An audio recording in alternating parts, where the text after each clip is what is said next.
ದಿವಸಕ್ಕೊಂದು ಉದ್ದೇಶ ಇರಬೇಕು. ಅರ್ಥ ಆಯ್ತಾ? ಈಗ ನಾವು ಶಾಂತವ ಮೋಕ್ಷದಂ ಹರಿಭಜಂ ನಿತ್ಯಂ ಸದಾ ಉಪಾಸ್ಮಹೆ, ಮತ್ತೆ ಅಲ್ಲೂ ಸದಾ ಬಂತು, ನಿತ್ಯಂ ಬಂತು, ಉಪಾಸ್ಮಹೆ ಬಂತು, ಒಂದೇ ಅಂದರು, ಉಪಾಸ್ಮಹೆ ಅಂದರು, ಇವೆಲ್ಲ ಒಂದು ಭಾಗ ವಿಷ್ಣು ಕೂಡ.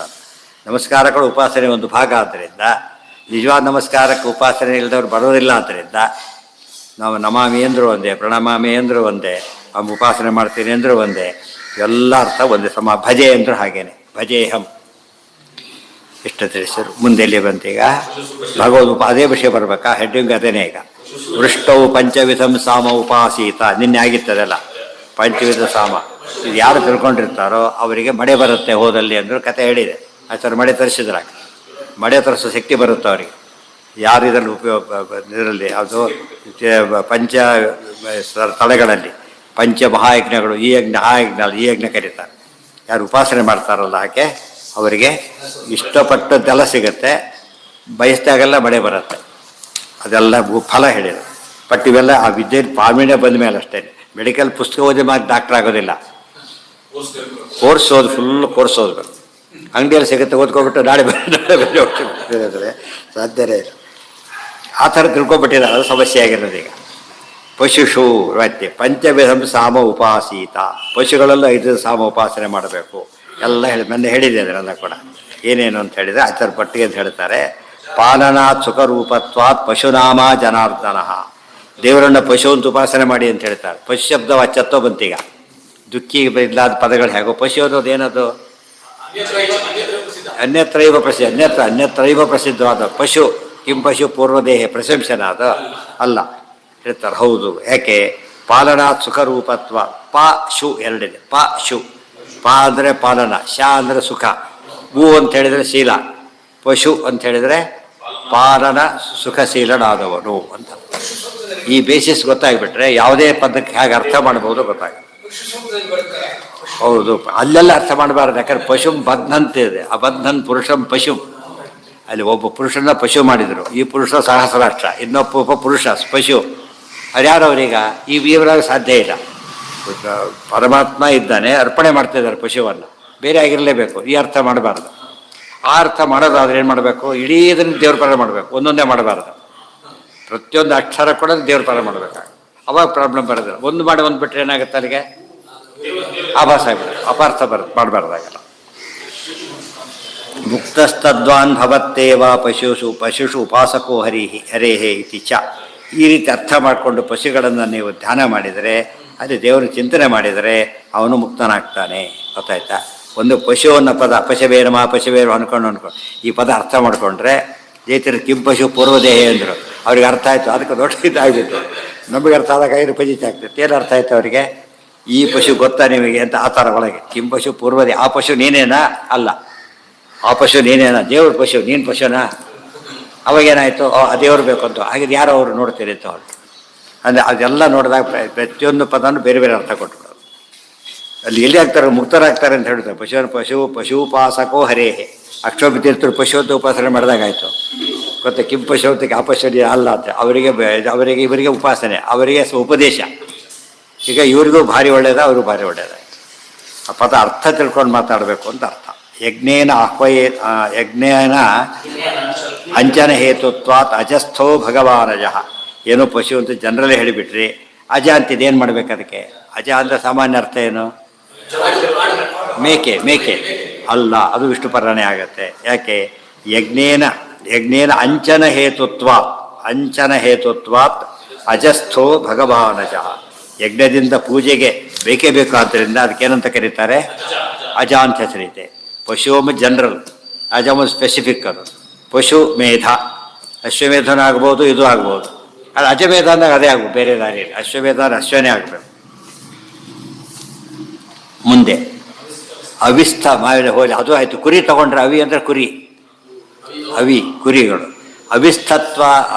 ಅವಿಸ್ಥಸ್ತು ಅವಿರೇವೋಕ್ತಃ ಊರ್ಣಯ ಸೀತತಾ ಅವನಾತ್. ನೋಡಿ, ಅವನ ಅವಿ ಶಬ್ದ ವಿಷ್ಣುನ ಹೇಗೆ ಹೇಳುತ್ತೆ ಅಂತ ಪ್ರಶ್ನೆ. ಈಗ ಕುರಿ ಶಬ್ದ ವಿಷ್ಣು ಪರ ಮಾಡಬೇಕೀಗ. ಕುರಿ ಶಬ್ದ ವಿಷ್ಣು ಪರ ಮಾಡಬೇಕು. ಏನು ಮಾಡಬೇಕು ಅಂತ ಹೇಳ್ತಾರೆ ಈಗ. ಏನದು? ಅವನಾತ್ ಅವಿ, ಅವನ ರಕ್ಷಣೆ ಮಾಡ್ತಾನೆ. ಅದರಿಂದಾಗೇನೆ ಸರಿ. ಆ್ಯಕ್ಚುಲಿ ಅವನ ಹೇಗೆ ಶೀತದಿಂದ ಕಾಪಾಡುತ್ತೆ. ಶಾಲು ಹೊರ್ಕೊಬಿಡ್ತಾರೆ, ಹೊರ್ಕೋತಾರೆ, ಕಂಬಳಿ ಹೊರ್ಕೋತಾರೆ. ಏನಾಗುತ್ತಾಗ ಶೀತದಿಂದ ಕಾಪಾಡ್ತಾರೆ. ದೇವರು ಎಲ್ಲರನ್ನೂ ಕಾಪಾಡ್ತಾನೆ. ಅದಕ್ಕೆ ಅವಿ. ಇವರು ಲಿಮಿಟೆಡ್ ಸೆನ್ಸಲ್ಲಿ ಅವಿ, ಅವ್ರು ಯಾರು ಅನ್ಲಿಮಿಟೆಡ್ ಸೆನ್ಸಲ್ಲಿ ಅವಿ ದೇವರು. ಈ ರೀತಿ ತಿಳ್ಕೊಂಡ್ಬಿಟ್ರೆ ಸಹ ಎನಿಥಿಂಗ್ ನಮಗೆ ಉಪಾಸನೆ ಅನುಕೂಲ ಆಗುತ್ತೆ. ನೋಡೋದಕ್ಕೆ ಯಾಕೆ ಬರೀತಾರೆ ಅನ್ಸುತ್ತೆ, ಹೇಗೆ ಬರೀಬೇಕು ಅಂತ ಹೇಳ್ತಾರೆ. ಅದು ಬೇರೆ, ಅವಿ ಬೇರೆ, ನಾಶ ಬೇರೆ. ಅದನ್ನು ಮಾಡ್ಬೇಕಾದ್ರೆ ಮತ್ತೆ ಅವಿನ ಕಟ್ ಮಾಡಬೇಕು, ನಾಶನ ಕಟ್ ಮಾಡಬೇಕು, ಎಲ್ಲ ಸೇರಿಸ್ಬೇಕಲ್ಲಿ. ಬದುಕುಗಳು ಇಡೀ ಬದುಕುಗಳು ಹಾಕ್ಬಿಟ್ಟು ಬೆಲೆ ಮಾಡಾಗುತ್ತೆ. ಅದನ್ನು ಕಟ್ ಮಾಡಬೇಕಾಗಿ ಬರುತ್ತೆ, ಇದು ಬರೋದಿಲ್ಲ. ಹಾಂ, ಅವನ ರಕ್ಷಣ, ಅವನ ಶ್ರೀಪತಿಯರ ಪ್ರದಾದೆ, ಪಾವನ ಮತ್ತು ಅವನರು ರಕ್ಷಕರು ಅಲ್ಲ. ಮುಂದೆ ಮತ್ತೆ ನಿರುಕ್ತಿ ಬೇರೆ ಇದೆ. ಅದನ್ನ ಅಲ್ಪಶು ಬಂತು, ಇಲ್ಲಿ ಅವಿ ಯಾಕಾಯಿತು ಅದೆಲ್ಲ ಹೇಳಬೇಕೀಗ. ಇನ್ನೂ ಹೇಳೋದಾದರೆ ಅವನ ಇದೆ, ಅವಿ ಅಂದರೆ ರಕ್ಷಕ. ವಾ ಬದಲು ವಿ ಬಂದರೆ ಏನಂತ ಕರೀತಾರೆ, ತೃತೀಯೋ ಅತಿಶಯ, ಪೂರ್ಣ ರಕ್ಷಣೆ ಕೊಡೋನು ಅಂತ ಅರ್ಥ. ತೃತೀಯ ಅತಿ ಇನ್ನೊಂದು ಸೂತ್ರ ಇದೆ. ನಿರುಕ್ತಿ ವ್ಯಾಕರಣ ಬೇರೆ, ನಿರುಕ್ತಿ ಬೇರೆ. ಬಟ್ ವ್ಯಾಕರಣ ತಪ್ಪಿದ್ರೆ ನಿರುಕ್ತಿ ಮಾಡ್ಲಿಕ್ಕೆ ಬರೋಲ್ಲ. ವ್ಯಾಕರಣ ಸರಿ ಇರಬೇಕು, ಆಮೇಲೆ ನಿರುಕ್ತಿ ಮಾಡಿ ನಿರ್ವಚನ ಮಾಡಕ್ಕೆ ಶುರು ಮಾಡೋದು. ವ್ಯಾಕರಣದಲ್ಲಿ ಪದಶುದ್ಧಿ ಅಷ್ಟೇ ಸಿಗೋದು. ಒಡ ಕಟ್ ಮಾಡಕ್ಕೆ ವ್ಯಾಕರಣ ಬರೋದಿಲ್ಲ. ಅದು ಯಾವುದಕ್ಕೆ ನಿರ್ವಚನ ಮಾಡಬೇಕು. ನಿರ್ವಚನೆ ಮಾಡಿದಾಗ ಎಂಥ ಪದ ಕೂಡ ಏನಾಗುತ್ತೆ, ಭಗವತ್ಪರ ಆಗುತ್ತೆ. ಮತ್ತು ಔಪಚಾರಿಕ ಅರ್ಥ ಅಲ್ಲರೇ ಹೌದಲ್ಲ, ಆ ಅರ್ಥ ಕೊಡೋದು. ಹೌದಲ್ಲ, ಎಷ್ಟು ಚೆನ್ನಾಗಿದೆ ಅಂತ ಆ ಥರ ಅನಿಸುತ್ತೆ ಹೊರತು ಏನೋ ಮಾಡಿ ಬಚಾವಾದರು ಅಂತಲ್ಲ. ಗೌಶ್ಚ ಸದ್ಗತಿ ಹೇತುತ್ವಾತ್ ಗೋಸ್ಥಃ ಸಾ ಪುರುಷೋತ್ತಮ. ಈಗ ವ್ಯಾಖ್ಯಾಸ್ಯತೇಶ ಗೋರಾಟ್ ಅಂತ ಕರ್ತ, ಗೋರಾಟ್ ಅದಕ್ಕೆ ಅರ್ಥ ಬರುತ್ತೆ. ಗೋರಾಟ್ ಸದ್ಗತಿ ಹೇತು ಗೋ, ಸದ್ಗತಿ ಮುಖ್ಯವಾದ ಸದ್ಗತಿ ವೈಕುಂಠ, ಅದು ಸಿಗತಕ್ಕಂಥದ್ದು ಗೋರಾಟ್. ಇಂದ್ರದೇವರು ಏನಿದೆ ವಿಶೇಷ ಮಹತ್ವ ಇದೆ. ಅವ್ರು ಒಂದು ಆಸ್ಪೆಕ್ಟೆಲ್ಲ ಆಳೋದು, ಇನ್ನೊಂದು ಆಸ್ಪೆಕ್ಟ್ ಜ್ಞಾನ ಕೊಡೋ ಕಾರ್ಯ ಅವ್ರು ಮಾಡಬೇಕಾದ್ರಿಂದ ಇಡೀ ದೇಹಾಭಿಮಾನಿ ಇಂದ್ರದೇವರು. ದೇಹಾಭಿಮಾನಿ ಬೇರೆ, ಅಥವಾ ಚರ್ಮಾಭಿ ಇಡೀ ದೇಹಕ್ಕೆ ಅಹಂಕಾರಿಕ ಪ್ರಾಣ. ಆಮೇಲೆ ಎಲ್ಲ ಇಂದ್ರಿಯ ಕಲೆಕ್ಟಿವ್ ಆಗಿ ಇವರು ಅಲ್ಲ ಇಂದ್ರದೇವರು, ಇವರೆಲ್ಲರಿಗೂ ಕಲೆಕ್ಟಿವ್ ವಾಯುದೇವರು. ಇವರು ಎಲ್ಲ ಸೇರ್ಕೊಂಡು ಬಿಡಬೇಕು. ಆದ್ದರಿಂದ ಇಂದ್ರ ಶಬ್ದ ವಾಚಿಗೆ ಬಹಳ ಅರ್ಥ ಇದೆ.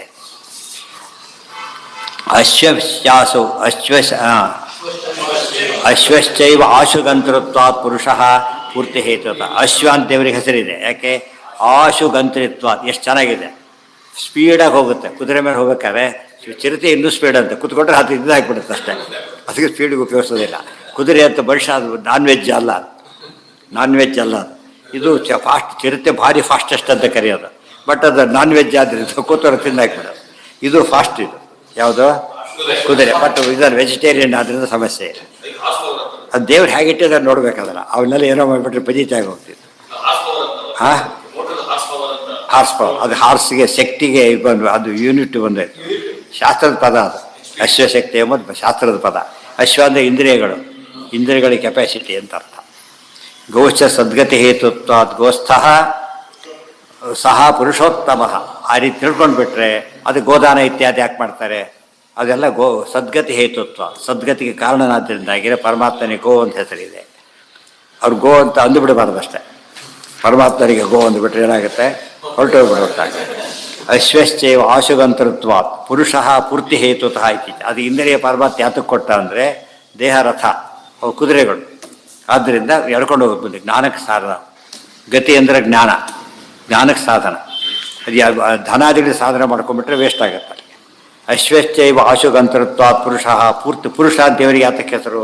ಪೂರ್ತಿ ಹೇತು, ಪೂರ್ಣ ಅಂತ ಅರ್ಥ ಪುರುಷ ಶಬ್ದಕ್ಕೆ. ಪೂರ್ಣ ಆತ ಪೂರ್ಣತೆಗೆ ಕಾರಣ ಆದ್ದರಿಂದ ಪುರುಷ ಅಂತ. ಪೂರ್ಣತೆಗೆ ಕಾರಣ ಪೂರ್ತಿ ಹೇತುತ್ವ ಹೇತುತಃ. ಭವಂತಿ ಚಾಸ್ಯ ಪಶವ, ಪಶವ ಇತಿ ಪ್ರಸಿದ್ಧ ಪಶವ ಏವ. ಅಜೋ ಇತ್ಯಾದಿ ಬಹುವಚನಂ ಬಹುರೂಪತ್ವಾತ್ ಭಗವತಃ. ಭವಂತಿ ಇತ್ಯಾದಿ ಬಂದಾಗ ಪಶುವ ಅಂತ ಪ್ರಸಿದ್ಧ ಅರ್ಥನೆ ಮಾಡಬೇಕು. ಅವನಿಗೆ ಪಶುಗಳು ಬರುತ್ತೆ ಅಂತೇಳಿ ಪಶು ಪರಮಾತ್ಮನ ಪಶುನಾಮಕನ ಉಪಾಸನೆ ಮಾಡಿಬಿಟ್ರೆ ಅವನಿಗೆ ಪಶುಗಳು ಸಿಗುತ್ತೆ, ಧನಧಾನ್ಯಗಳು ಸಿಗುತ್ತೆ, ದನಕರುಗಳು ಸಿಗುತ್ತೆ ಅಂತ ಅರ್ಥ. ಇಲ್ಲಿ ದನಕರು ಅಂತ ಅರ್ಥನೆ ಮಾಡಬೇಕು. ಆ ಅರ್ಥ ಮಾಡಬಾರ್ದು. ಮಾಡಿ ಎಲ್ಲ ಅರ್ಥ ಮಾಡಬೇಕು, ಒಂದೊಂದು ಮಾಡಬಾರ್ದು. ಅಜ ಅಜ ಇತಿ ಅಪಿ ಬಹುವಚನಂ ಬಹುರೂಪತ್ವಾದ್ ಭಗವತ. ಅದು ಇನ್ನೊಂದು ಪ್ರಶ್ನೆ ಬಂತು. ಅಜ ಅಂದರೆ ವಿಷ್ಣು ಸರಿ, ಅಜ ಅಂತ ಬಂದು ಏನು ಮಾಡ್ತೀರಿ ನೀವೀಗ? ಬಹುವಚನ ಬಂದು ಏನು ಮಾಡ್ತೀರಿ? ವಿಷ್ಣುಗಳು ಅಂತ ಅರ್ಥ ಮಾಡ್ತೀರಾ ಅಂದರೆ ಹೌದು, ಬಹುರೂಪ ಇದೆ ದೇವರಿಗೆ, ಬಹುರೂಪನಿದೆ. ಉಳಿದವ್ರಿಗೆ ಮಾಡ್ಲಿಕ್ಕೆ ಬರೋದಿಲ್ಲ, ದೇವ್ರಿಗೆ ಮಾಡ್ಲಿಕ್ಕೆ ಬರುತ್ತೆ. ಸೊ ಅಜಾಹ ಅಂದರೂ ಸರಿ, ಅಜಹ ಅಂದರೂ ಸರಿ, ಅಜೋ ಅಂದರೂ ಸರಿ, ಯಾಗಾರು ಸರಿ. 2 ರೂಪ ಬೇಕಾ ಅದು ಇದೆ, 3 ಬೇಕಾ 10 ಬೇಕಾ 1000 ಬೇಕಾ ಅದು ಇದೆ. ಇದೆಲ್ಲ ಯಾಕೆ ಸಾಧ್ಯ? ದೇವ್ರಿಗೆ ಅದೆಲ್ಲ ಇರೋದ್ರಿಂದ ಸಾಧ್ಯ. ಎಲ್ರಿಗೂ ಹಾಗೆಲ್ಲ ಮಾಡಕ್ಕೆ ಬರೋದಿಲ್ಲ. ಅರ್ಥ ಮಾಡೋಕೆ ಏನಾಗಬೇಕದು? ಮಾಡ್ಕೊಂಡು ಭಿಕ್ಷುಕ ಪದ ಇದೆ. ಆ ಶ್ರೀಮಂತ ಕಪ್ಲೆ ಮಾಡಿಬಿಟ್ರೆ ಚಿಟ್ಕೊಂಡು ಬಿಡುತ್ತೆ ಭಿಕ್ಷುಕ ಅಂತ ಹೇಳಿ, ಗೊತ್ತಾಯ್ತಾ? ಭಿಕ್ಷುಕ ಮಾಡೋಂಗಿಲ್ಲ ಅದರ. ಅದು ಶ್ರೀಮಂತ ಖುಷಿ ಆಗುತ್ತೆ. ಇವರು ಶ್ರೀಮಂತ ಅಂದರೆ ಬಟ್ಟೆ ನೋಡಿ ಇನ್ನೊಂದು ಶ್ರೀಮಂತ ಅಂತ ಕೇಳ್ತಾರೆ. ಆದ್ದರಿಂದ ಸರಿಯಲ್ಲ. ಯೋಗ್ಯತೆ ಎನಿಸ್ಬೇಕು ಹೇಳ್ಕೊಳ್ಳೋವರಿಗೆ, ಅವಾಗ ಖುಷಿ ಆಗುತ್ತೆ ಹೇಳಿದ್ರು. ಅಲ್ಲ, ಬಹುವಚನ ಇದೆ, ಬಹು ಇದೆ. ಸ್ತ್ರೀಲಿಂಗ ಆಗುತ್ತೆ, ಆಗಬಾರ್ದು ಅಂತಿಲ್ಲ. ಸ್ತ್ರೀಲಿಂಗನೂ ಆಗ್ಬೋದು, ದೇವರಿಗೆ ಸ್ತ್ರೀ ರೂಪನೂ ಇದೆ. ಬಟ್ ಇದು ಬಹುವಚನ ಅಜಾಹ ಅಂತ ಉಪಯೋಗಿಸಿದ್ದರಿಂದ ಆ ಅರ್ಥ ಮಾಡಬಾರ್ದು. ಏನು ಮಾಡಿದ್ದಾರೆ?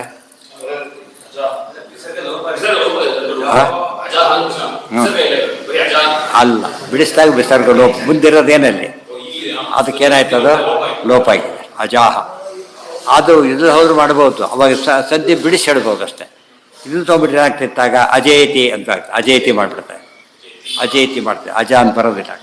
ವಿಸರ್ಗ ಬಂದಿದ್ದರಿಂದ ಅಜ ಹಾಗೆ ಉಳ್ಕೊಂಡಿರ್ತಾರೆ. ಇವ್ರು ಏನಾಗ್ತೈತೆ, ಒಂದು ಸಂಧಿ ಆಗಿಬಿಟ್ಟಿದೆ, ಇನ್ನೊಂದು ಸಂಧಿ ಮಾಡೋದಿಲ್ಲ. ಕೆಲವು ಕಡೆ ಮಾತ್ರ ಮಾಡ್ತಾರೆ, ಎಕ್ಸೆಪ್ಷನ್ ಅದು. ಪೂರ್ವ ಉಪಸಂಧಿ ಯಾವುದಕ್ಕೆ? ಅದು ವಿಸರ್ಗ ಸಂಧಿನೇ ಸಂಧಿ. ಅದು ಅಜ ಅಂತ ಬಂದಿರಿಂದ ಅದು ಗುಣ ಆಗ್ತಿತ್ತು. ಅದಿದ್ದಿದ್ರೆ ಅಜ ಇದ್ದಿದ್ರೆ ವಿಸರ್ಗ ಇಲ್ಲ ಹೋಗಿದ್ರೆ ಗುಣಸಂಧಿ ಆಗಿಬಿಡ್ತಾರೆ. ಈ ಗುಣಸಂಧಿ ಆಗಲಿಲ್ಲ, ವಿಸರ್ಗ ಸಂಧಿನೇ ಆಯಿತು. ಅಲ್ಲಿಗೆ ಒಟ್ಟೇನಾದಾಗೈತೆ ಈಗ ಸಮನ್ವಯಾಧ್ಯಾಯಕ್ಕೆ ಬರೀ ಅಲ್ಲಿ ಅಷ್ಟು ಹೇಳಿರೋದು ಒಂದು 20-30 ಹೇಳಿರ್ಬೇಕಷ್ಟೇ. ಆಕ್ಚುಲಿ 100 ಹೇಳ್ತಾರೆ ಬೇರೆ ಕಡೆ ಮೇಲೆ, 100 ಸಾವಿರಾರು. ಋಗ್ಭಾಷೆ ತೊಗೊಂಡು ಬರೀ ಅದೇ ಸಿಗೋದು. ಆಗ ಎಷ್ಟು ಇಡೀ ಎಲ್ಲ ಸಮನ್ವಯಾಧ್ಯಾಯನೇ. ಆಗ ಯಾವ ತೊಗೊಂಡು ವಿಷ್ಣು ಪರ ಎಲ್ಲೆಲ್ಲಿ ಮಾಡ್ತಿರೋ ಸಮನ್ವಯಾಧ್ಯಾಯ, ಅರ್ಥ ಆಯ್ತಾ? ಪರಮತಿ ಎಲ್ಲಿ ಖಂಡನೆ ಮಾಡ್ತಿರೋ ಅದೆಲ್ಲ ಏನದು ಅವಿರೋಧಾಧ್ಯಾಯ. ಸಾಧನೆ ಭಕ್ತಿ ಏನೇ ಬಂದರೂ ಸಾಧನಾಧ್ಯಾಯ. ಒಳ್ಳೇದಾಗತ್ತಿತ್ತು ಇದೇ ಹಿಡಿತು ಫಲಾಧ್ಯಾಯ. ಆದ್ದರಿಂದ ಪ್ರತಿ ಮಾತಿನಲ್ಲೂ ಏನಿರಬೇಕು? ಬ್ರಹ್ಮಸೂತ್ರ ಇರಬೇಕು, ಅರ್ಥ ಆಯ್ತಾ? ಸರ್ವೇಂದ್ರಿಯ ಪ್ರೇರಕೇಣ ಶ್ರೀ ಪ್ರಾಣ